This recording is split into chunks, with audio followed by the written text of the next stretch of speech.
থাকার মতো সিঙ্গারার রেসিপি আজকে তোমাদের সঙ্গে শেয়ার করব। আসসালামু আলাইকুম। কে কোথায় থেকে আমার ভিডিও দেখছো, আশা করি সবাই ভালো আছো। আলহামদুলিল্লাহ, আমিও আল্লাহর রহমতে অনেক বেশি ভালো আছি। তো আজকে তোমাদের সঙ্গে আমি দারুণ একটা রেসিপি শেয়ার করব, নাস্তার রেসিপি আর কি। তো এখানে আমি ফার্স্টে আলু নিয়ে নিয়েছি। তো আমাদের বাসায় যে কয়জন মানুষ আছে আমি ওই হিসেবে আলু নিয়েছি। তো তোমরাও কিন্তু চাইলে মানুষ হিসেবেই নিতে পারো।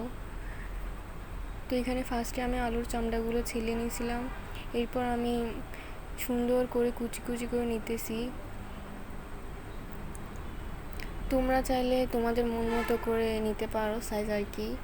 তো এখানে আমি যেহেতু এগুলো ভাজা করব, এই সাইজটাই পারফেক্ট মনে হয়েছে, আমি এভাবেই নিছি। তো এই সহ কিন্তু আমি এই সেকেন্ডবার গরুর কলজে দিয়ে সিঙ্গারা বানাচ্ছি। তো আজকে তোমাদের সঙ্গে আমি একদম স্টেপ বাই স্টেপ সব কিছু শেয়ার করব। আশা করি তোমাদের কাছে ভিডিওটি ভালো লাগবে। তো এই যে কেটে নেওয়ার পরে এখানে আমি টমেটো, কাঁচামরিচ, পেঁয়াজ সব কিছু পরিমাণ মতো নিয়ে নিয়েছি। এবার এগুলো কেটে নিব কুচি কুচি করে। তো আমি কিন্তু সব কিছু একদম কাটতে আমার লেট হয়ে যায়, আর বটি তো আমি অনেক বেশি ভয় পাই, এই জন্য একদম আস্তে আস্তে কাটি। তো তোমাদের জন্য আমি একটু ফাস্টে দিয়ে দিয়েছি ভিডিওটা, ফাস্ট মোড দিয়েছিলাম আর কি। আমি সবসময় চেষ্টা করি নতুন নতুন কিছু বানানোর জন্য। তা আমি কিন্তু নতুন আরও একটা রেসিপি তোমাদের সঙ্গে শেয়ার করবো, আশা করি ওইটাও তোমাদের কাছে ভালো লাগবে। তো এরপর আমি এখানে আলুগুলো ভালোভাবে ধুয়ে নিচ্ছিলাম। ধুয়ে নেওয়ার পরে এখানে আমি পানি ঝরার জন্য রেখে দিয়েছি। এরপর একটা কড়াই বসিয়ে দিব। কড়াইটা গরম হয়ে গেলে এখানে আমি তেল দিয়ে দিচ্ছি। তেলটাও তোমরা তোমাদের পরিমাণ মতো দিয়ে দিবা, যতটুকু লাগবে। এরপর এখানে আমি পেঁয়াজ, টমেটো, কাঁচামরিচ দিয়ে দিব।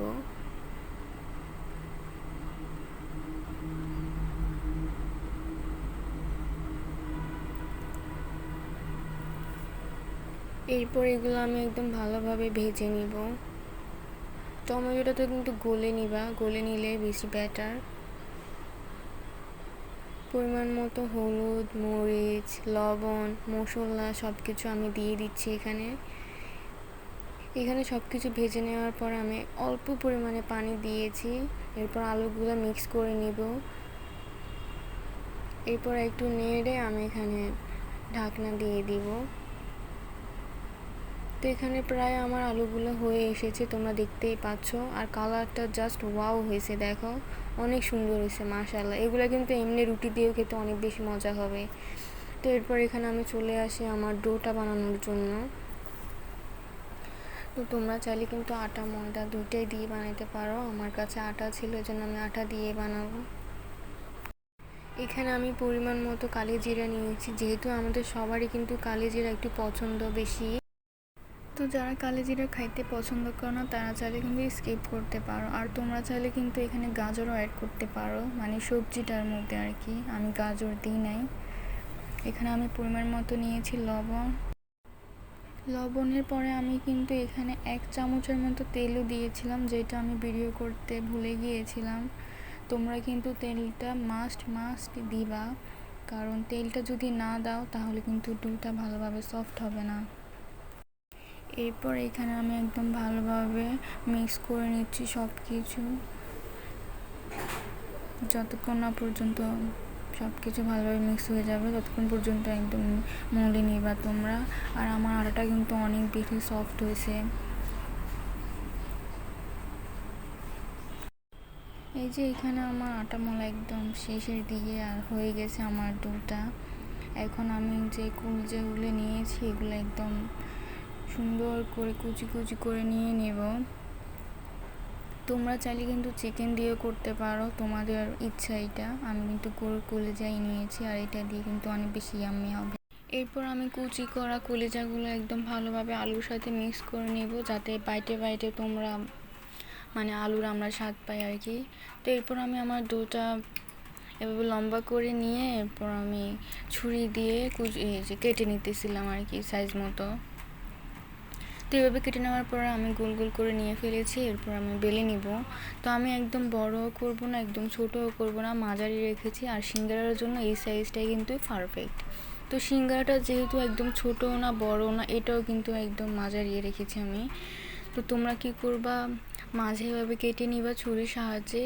এরপর এইখানে সাইডে তোমরা পানি নিবা, পানি নিয়ে পানিটা লাগিয়ে এরপর এভাবে ফোল্ড করে ফেলবা।